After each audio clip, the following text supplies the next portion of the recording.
Upon buying the legendary 1971 Led Zeppelin IV record, fans excitedly opened up the sleeve only to be confronted with an image of an old man on a hilltop holding up a lantern.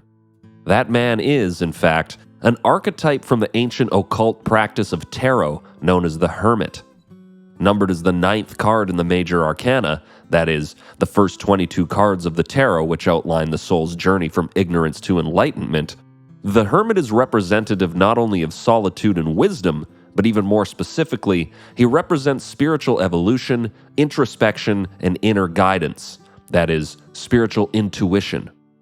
No stranger to the esoteric mysteries himself, Jimmy Page, Led Zeppelin's guitar player and main songwriter, echoed this very sentiment in many interviews while explaining why this character was chosen to grace the inside of Zeppelin's album, once stating, for example, "The hermit is a symbol of the search for truth and knowledge. It's about the inner journey and spiritual enlightenment. We wanted the album to reflect a deeper, more mystical side of our music, and the hermit perfectly captured that essence." So let's keep that in mind, as it truly is the key to unlocking the meaning behind the most famous song on that record. In fact, quite possibly the most famous song of the 20th century, the monumentally successful masterpiece known as Stairway to Heaven.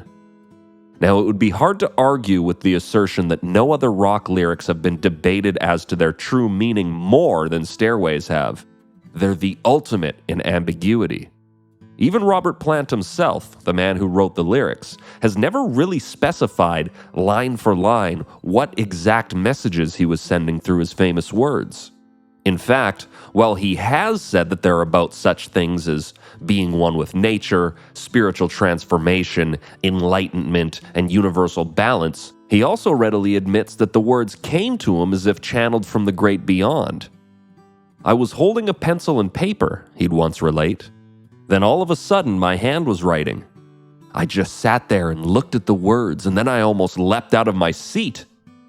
Now, despite not having been given a clear, line-by-line explanation as to Stairway to Heaven's meaning from its lyric writer, with a little understanding of the occult, spirituality, philosophy, and literature, most notably J.R.R. Tolkien, the very things the band is documented to have been into at the time, the code is easy enough to crack, as a clear message through a definite narrative does present itself when the lyrics are analyzed closely, and it's a deep one.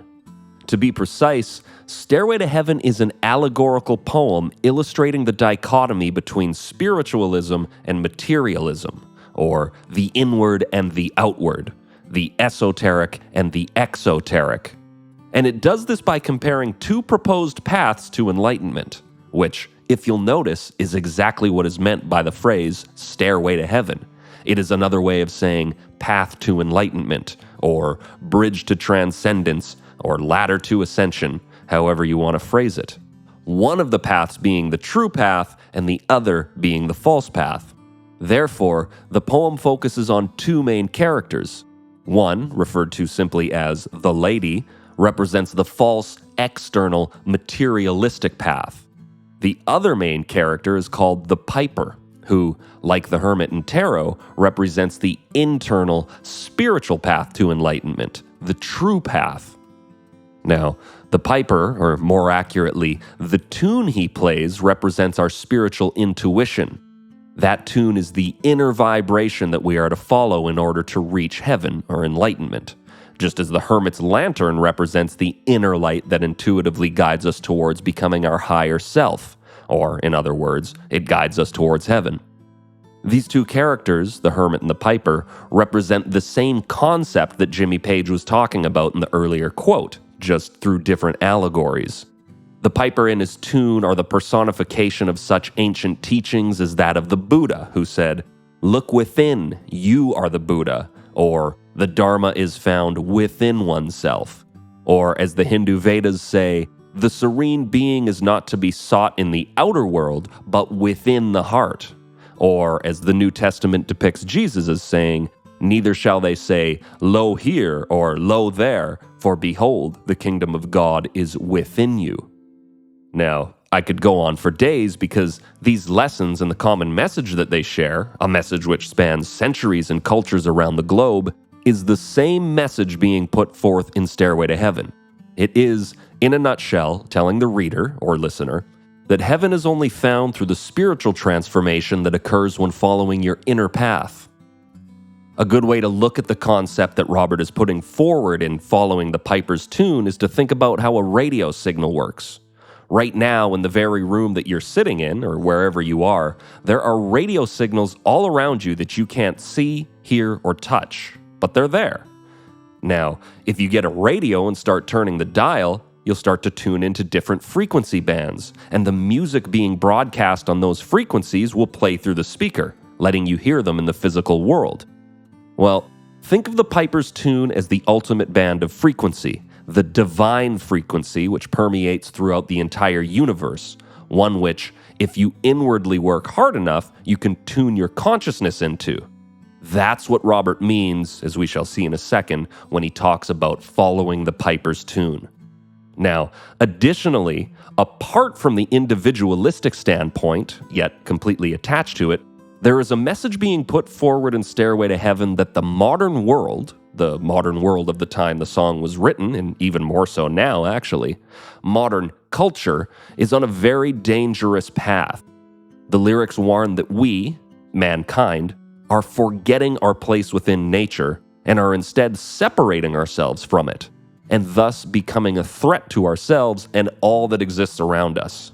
Again, the remedy being put forth to fix this dilemma is for all to tune into the inner vibration of the spirit, represented, as we just went over, by the tune of the piper in Stairway's lyrics.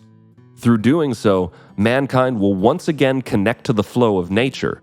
We will be brought back into oneness, and this, again, according to the message of the lyrics, can only be done by each individual that makes up the whole following their inner path. However, the song starts by detailing the opposition to that path. That is, it begins by detailing the materialistic path in the form of the lady, as Robert writes.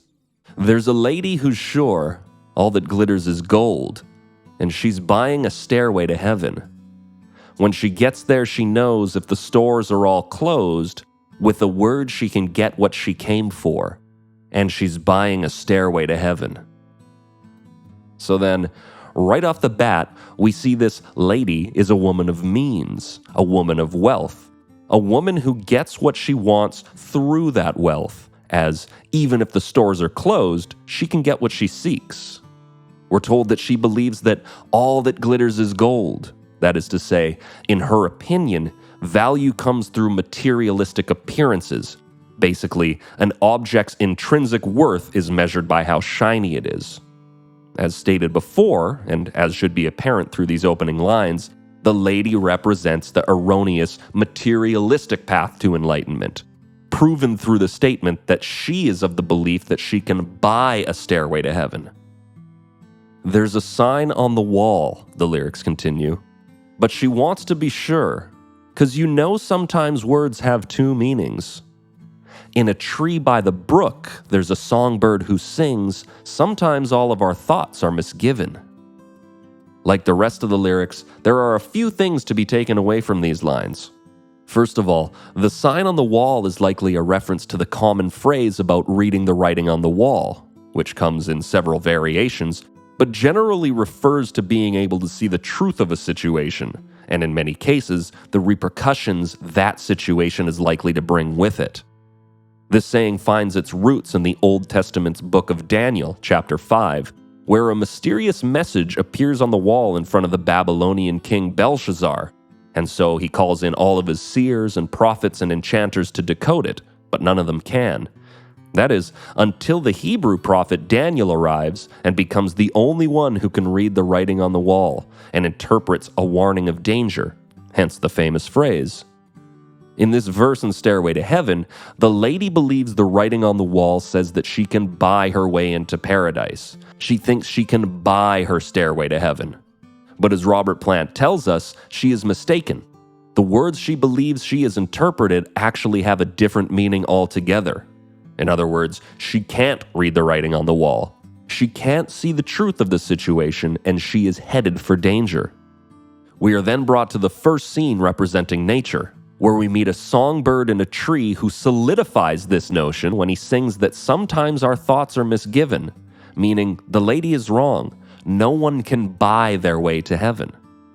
The songbird in a tree by the brook, by the way, is a direct reference to another tarot card in the major arcana, that of the star, a card which represents the guidance that comes from our highest form of intuition, an exact parallel to the message being put forward in Stairway, featuring a songbird by a brook on the card. The lady clearly isn't heeding its message. Additionally, on an even deeper level of esotericism, the phrase, "you know sometimes words have two meanings," is also a personal hint for the reader or the listener. Robert is using this double entendre about a double entendre to say to the listener, this isn't a song about a real woman and a physical staircase that leads to a geographical place called heaven. Read deeper, listen closer. The words below their surface may just mean more than what you first assume them to mean. He then ponders the proposition he's putting forth in the lyrics and forces us to do the same as he repeats, "It makes me wonder," before moving on into yet more metaphors to paint his picture in greater detail, writing, "There's a feeling I get when I look to the west, and my spirit is crying for leaving. In my thoughts I have seen rings of smoke through the trees, and the voices of those who stand looking." Here, we find ourselves still in the setting of nature, and, no surprise, we are once again confronted with multifaceted lines veiling several different meanings at once. The key to understanding these lines, though, is the knowledge of Robert Plant's love for the writings of J.R.R. Tolkien, specifically his most famous work, the Lord of the Rings trilogy. As many know, Robert has a propensity to write Tolkien references into his song lyrics. For example, on the album Stairway to Heaven is on, Led Zeppelin IV, there's a song called Misty Mountain Hop. The Misty Mountains are a range in Middle-earth, Tolkien's fantasy world and the setting for several of his stories, not least of which The Lord of the Rings. Then there's Ramble On from Led Zeppelin II, where Robert sings about being in Mordor and having his love stolen by Gollum, a place and character from The Lord of the Rings. Other songs, such as The Battle of Evermore, also on Led Zeppelin IV, and Over the Hills and Far Away from Houses of the Holy, include Tolkien references themselves. Zeppelin songs are rife with them. Stairway to Heaven is no exception. And here, in these lines, we come across a couple more of them. First of which, "There's a feeling I get when I look to the west and my spirit is crying for leaving."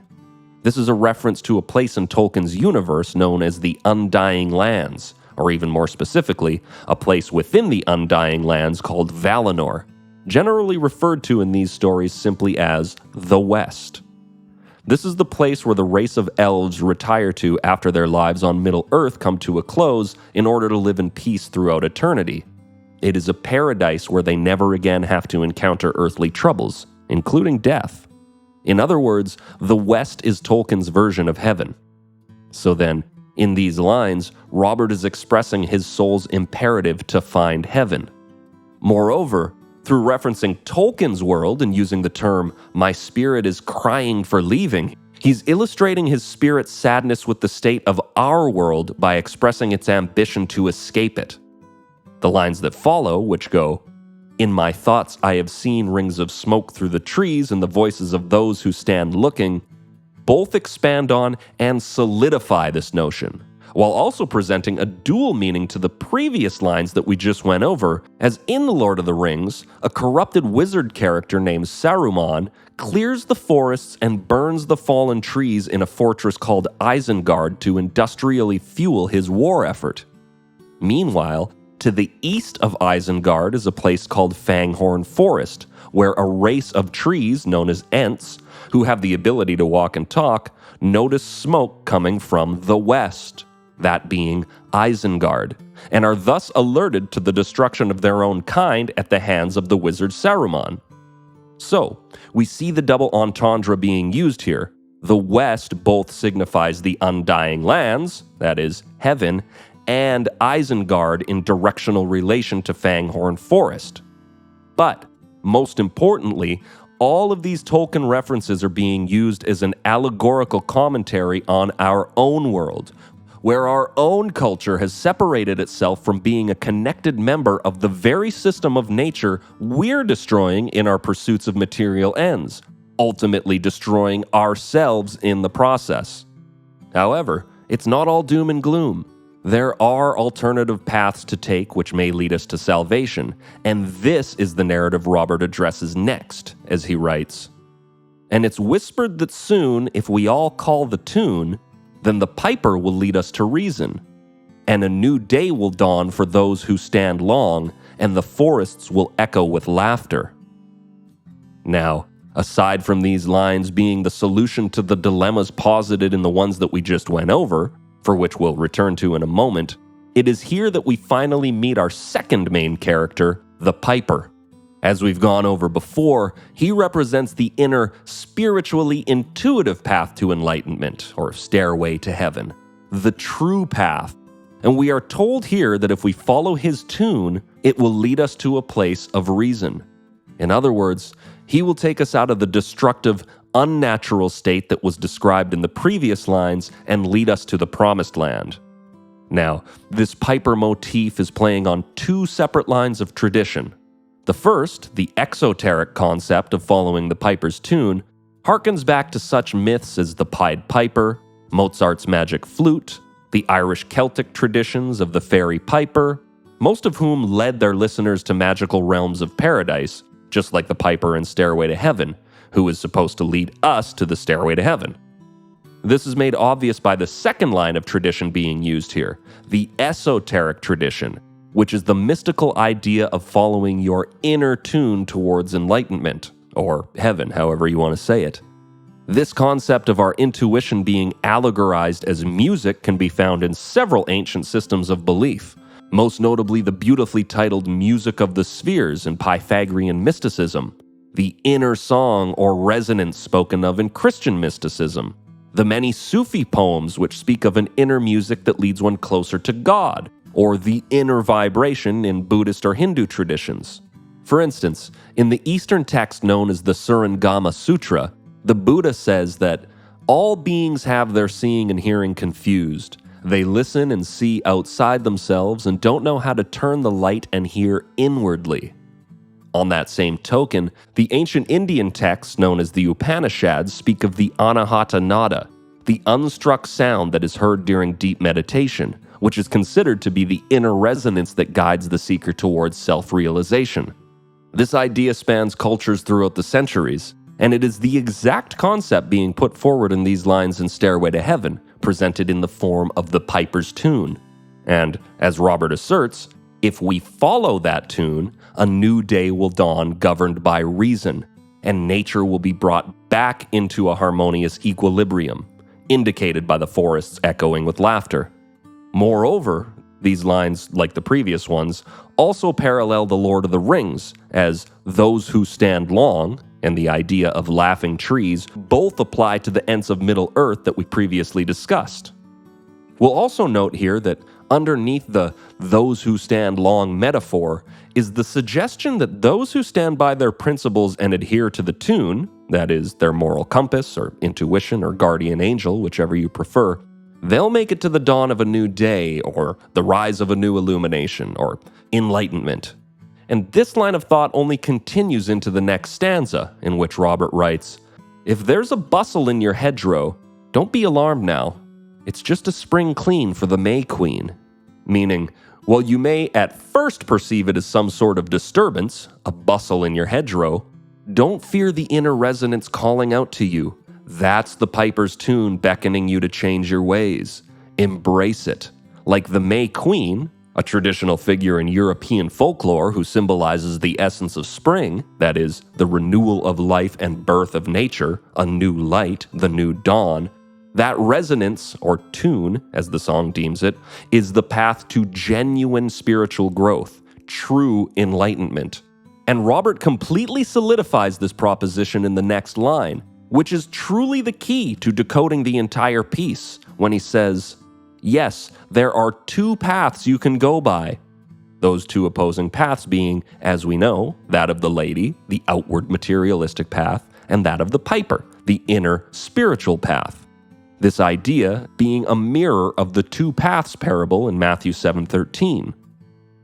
But in the long run, Robert then says before putting forth the thought-provoking and inspirational statement of, "There's still time to change the road you're on."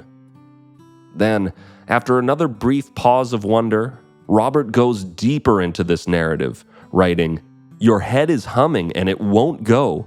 In case you don't know, the piper's calling you to join him." These lines, of course, are speaking directly to you, the listener, reiterating the meaning of the previous "bustle in your hedgerow" lines, which we know denote the tune of the piper calling from within, which at this point is impossible to ignore. Your head is humming with it, and you can't turn it off. Robert then talks to our original character, the representative of the false path, asking, "Dear lady, can you hear the wind blow?" This question is playing on two different fronts. The first being a play on the common phrase of knowing or seeing which way the wind blows, which is to metaphorically ask if someone understands what's really going on in a particular situation, another variation of the writing on the wall saying from earlier. Secondly, the flute the piper plays is a woodwind instrument. Its music is literally the product of blowing wind. So Robert is asking the lady, the materialist, "Can you not hear the piper's tune?" He then furthers this metaphor by asking, "And did you know your stairway lies on the whispering wind?" Meaning, don't you see the path of heaven lies in following the piper's tune, not in chasing and hoarding riches, possessions, and shiny things? Then, following this all-encompassing question, the revelation of the entire philosophical ride he's taken us on, Robert sums up all of his previous verses in a series of final statements, the first of which being, "And as we wind on down the road," meaning as we travel through the ups and downs of life, "our shadow's taller than our soul." Now, this statement contains much more depth, as the idea of our shadows being taller than our souls, aside from being another key to understanding the entire poem as a whole, is actually the reflection of a Jungian concept stemming all the way back to the very infancy of analytical psychology. Carl Jung, father of modern psychological theory and tarot utilizer, coined, defined, and wrote extensively about the concept of the shadow. As he described it, the shadow is the unconscious part of one's personality. More specifically, the part which contains all of our repressed weaknesses, desires, and instincts. It is, to put it in the absolute simplest of terms, our dark side. Jung felt that only through dredging our shadow up into our conscious mind can we properly deal with it. Otherwise, these negative attributes stay under the surface, wreaking havoc on us by steering our actions and emotions into destructive territories. Here, in these lines, Robert is pointing out that in our culture, in our delusion, the shadow rules, and our soul is blackened out by it. Or in other words, as we go through our lives ruled by our dark side, we are, as a consequence, ignorant to our spirit. In terms of the song, as we now know, the lady is the representative of our shadow, which is why after declaring that we have been traveling through our lives led by it, Robert points out that on that path, there walks a lady we all know, who shines white light and wants to show how everything still turns to gold. So then, to our vision, the lady appears to be pure, emanating an angelic white light. However, looks can be deceiving, as in reality, she wants to convince us of her alchemy, that, figuratively speaking, base materials can be made into gold. A return to the first stanza, which pointed out how she believes that all that glitters is gold, the basis of hers and all materialists' folly. So, knowing that, we know that we'd be wise to not believe her, and would instead be much wiser to search for deeper truths, such as those offered through the alternative path, that of the piper, which Robert points out next as he writes, "And if you listen very hard, the tune will come to you at last." That is, if we put in the work it takes to tune out the static of ego and illusory material fulfillment, we will be able to tune into the piper's song, our divine intuition, and walk the righteous path, reassimilating ourselves within the delicate balance of the natural system we belong to.